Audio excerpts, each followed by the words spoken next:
Hi అండి, welcome to Sai kitchen. ఏం చేస్తున్నారు?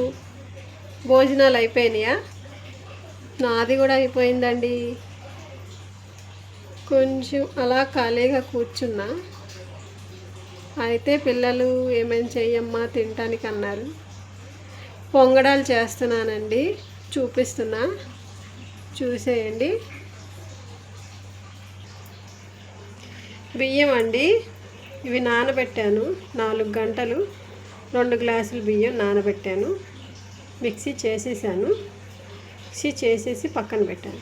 దీంట్లో 3 స్పూన్లు మైదా కలిపానండి, చూపించలేదు. మైదా కలిపాను 3 స్పూన్లు. దీంట్లో ఇవ్వండి బెల్లం యాలక్కాయలు దంచి కొంచెం దాన్ని వాటర్లా చేసి దీంట్లో కలపాలండి. పిండిలో కరిగితే బెల్లం కరిగిపోతే పిండిలో కలపడమే. దాని తర్వాత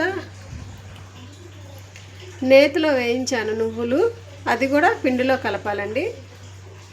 పొంగడాలు తయారీ. ఇది పిండిలో కలిపి ఒక అరగంట వదిలేయాలి.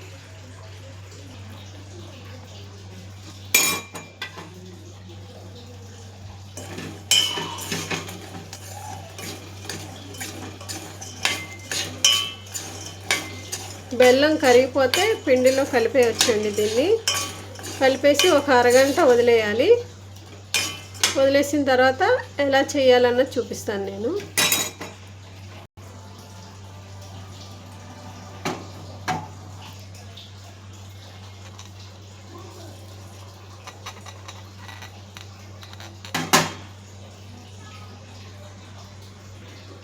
నువ్వులు కలిపేసాం కదండి, ఇప్పుడు బెల్లంని కరగదీసాం కదా, దాన్ని కూడా వేసేద్దాం పిండిలో.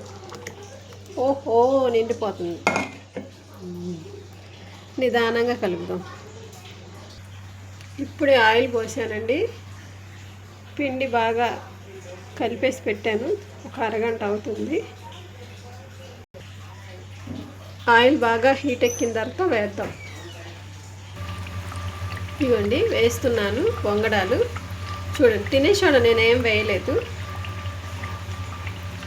బియ్యం, మైదా, బెల్లం, యాలక్కాయలు, నేతిలో నువ్వులు వేయించి వేసాను పిండిలో, అంతే. చాలా బాగుంటాయి, చూపిస్తాను చూడండి.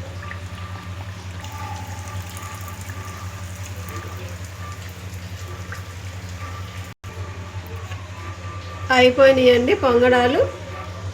చాలా బాగుంటాయండి ఇవి, ట్రై చేయండి మీరు కూడా.